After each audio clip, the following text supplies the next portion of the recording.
got a question for Christian, because Christian is the only guy in this room that did not have Baker Mayfield in his top 12. And fuck? He also didn't pick Baker as his replacement if he could put a guy in his top 12. So what is holding you back on Baker Mayfield in 2020? Side note, before he answers, he's sitting directly in front of a Baker Mayfield poster. Shit. All right, it's Myles Garrett. But right to his left is Baker Mayfield. All I'm saying for the watchers at home. I'm just curious to hear his input. So I think that me not including Baker Mayfield is not a knock on Baker Mayfield. I think it is a scenario where the fantasy quarterback class of 2020 is just so deep. From 1 all the way down to 20, you have solid quarterbacks that can contribute in the right matchup any given week. Like last year, we saw Daniel Jones was a solid play down the stretch.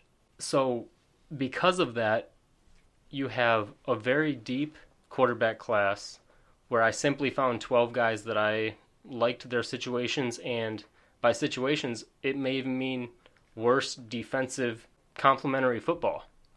So I think the Browns are going to have a defensive-minded game plan where the Browns' defense is improving year by year, and their head coach is going to be focused on running the ball.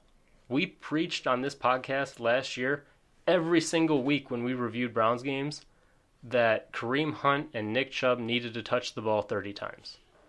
I think that Kevin Stefanski is going to give those two running backs 30 touches per game when it comes to 2020. And because of that, I think that Odell Beckham will still get his. I still think Jarvis Landry will regress a little bit, but do what he's supposed to do.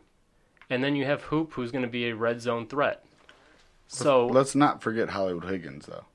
You love Hollywood. Him.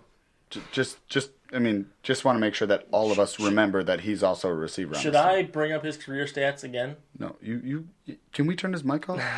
So hit the button. It's not a hate issue with Baker Mayfield. There are going to be weeks where I would love to start Baker Mayfield. I'm sure. I mean, when he plays the Bengals this year, those are going to be great matchups, and he's going to play the Bengals in weeks 2 and week 7. But I think that he's going to start off hot after the Baltimore week in week 1, because you have Cincinnati, you have Washington, you have Dallas, you have Indy, you have teams that aren't known for playing good defense against quarterbacks. Play Pittsburgh week 6, have an easy defensive schedule up until week 14 when we play Baltimore, and then you get Pittsburgh week 17, which won't factor into some fantasy seasons.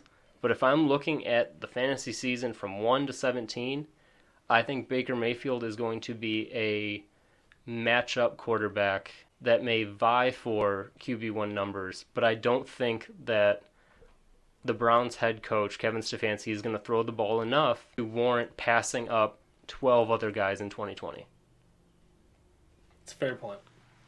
But that ties into kind of why I think his interceptions will be so low, because he threw 20-plus interceptions in 2019, right? If he cuts back on that interceptions even by half, like that immediately improves the standing. Yeah, I mean, if he takes care of the ball better, it will instantly improve his fantasy stock. And I do think that he is going to have less interceptions, more touchdowns in 2020 than he did in 2019. I just don't think it's enough to crack my top 12. If he shows up with a dad bod at the whenever we're ever going to get to see these guys practicing, then I'm going to side with Christian on this. However, if he shows up like with even a little remnants of abs, everybody's fucked. I think he's gonna be. I think Baker's gonna ball out. My opinion. That's the Homer side coming out for sure. I'm gonna change my last name to Simpson.